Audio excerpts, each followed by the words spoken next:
Começa mais um 16mm e hoje é dia de falar de O Relatório, uma das apostas da Amazon para o Oscar de 2020 e que eu não sei como vai ser lançado no Brasil. Eu acho que se entrar no catálogo da Amazon vai demorar bastante tempo, vai ser lançado primeiro nos cinemas e é um filme que vale a pena assistir.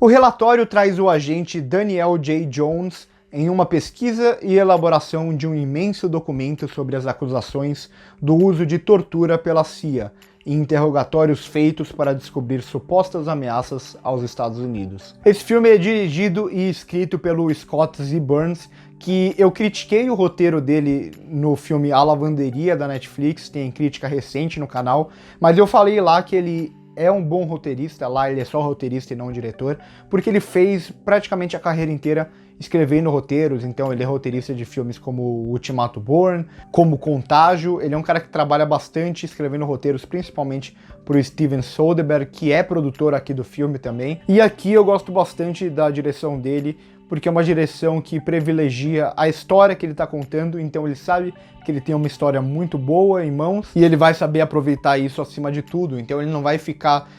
fazendo muitos malabarismos com a direção, ele não vai ficar usando câmeras diferentes, não vai tentar fazer movimentos diferentes, porque a história não pede isso. Então eu geralmente critico muito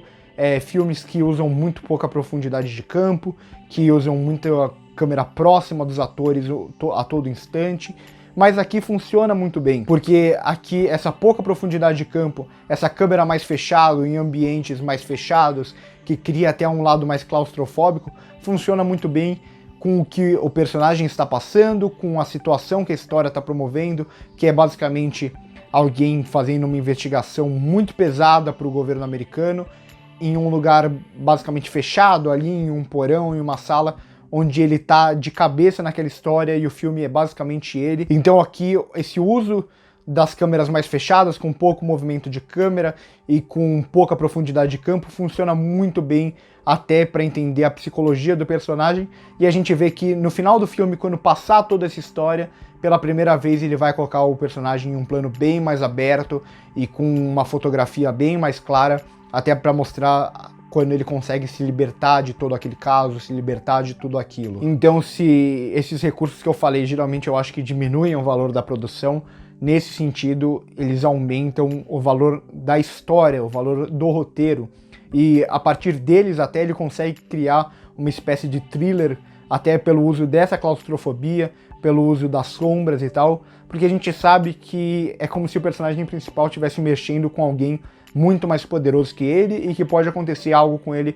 a qualquer instante. Então o Scott Z. Burns ele vai conseguir construir essa tensão até por meio de alguns silêncios, de uma trilha sonora um pouco mais pontual em alguns momentos. Então eu acho que o filme funciona pelo seu roteiro, funciona pela sua direção inteligente e funciona até pela essa construção de tensão. Mas por outro lado, tem algumas coisas que eu já não gosto muito. Primeiro, como ele quer pontuar demais alguns períodos do tempo, então quando ele vai mostrar as torturas, ele vai usar uma paleta muito mais amarelada e tal, para mostrar pra gente em que lugar está acontecendo aquilo, em que período do tempo, e eu acho que isso é um pouco desnecessário, até porque o filme já tem muita exposição, então vai ter muitos personagens conversando entre si e um falando pro outro, coisas que os dois já sabem, só pro público entender tudo aquilo. Em alguns momentos ele fica até meio didático, até o recurso do tempo que ele usa eu não gosto tanto, que é ficar sempre marcando em que ano aconteceu tal coisa. Eu acho que nesse momento o bom roteirista ele tem que saber situar o público em cada um dos períodos sem precisar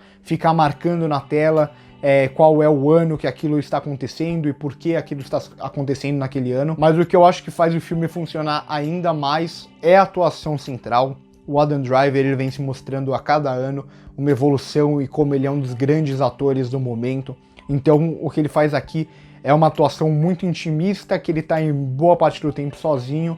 mas também tem momentos em diálogos que ele tem que falar longos diálogos de uma forma que você sente a angústia do personagem, você sente a raiva do personagem e ele começa a acelerar esses diálogos aos poucos. São coisas muito difíceis de fazer, mas é uma atuação assim espetacular do Adam Driver. Eu acho que ele não vai pro Oscar porque cada ator só pode ser indicado por um filme, e ele tem um outro filme da Netflix chamado Marriage Story, que ele tá sendo mais cotado que esse até. Eu gosto muito também da atuação da Annette Bening, eu não ficaria espantado se ela aparecesse no Oscar, até como uma das favoritas. Também é uma atuação que ela tem que guardar muita coisa pra ela tá num posto de senador, então ela não pode explodir, então você sente que é uma personagem que tá passando por várias emoções ali, e ela tem que guardar tudo aquilo dentro dela. Então, assim, as duas atuações centrais desse filme são muito boas, e é por tudo isso que eu vou dar uma nota 8 para o relatório. Eu acho que vale a pena, até para vocês que gostam desse lado mais de conspiração do governo,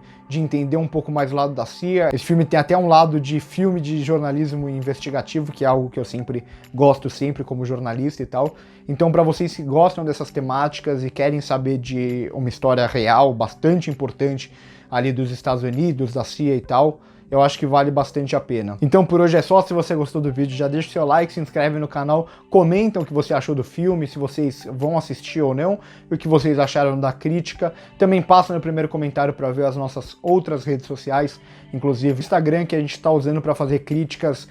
mais curtas, com filmes que talvez apareçam até no canal, mas que vão demorar mais tempo para estrear aqui no Brasil. Por hoje é só aí, corta!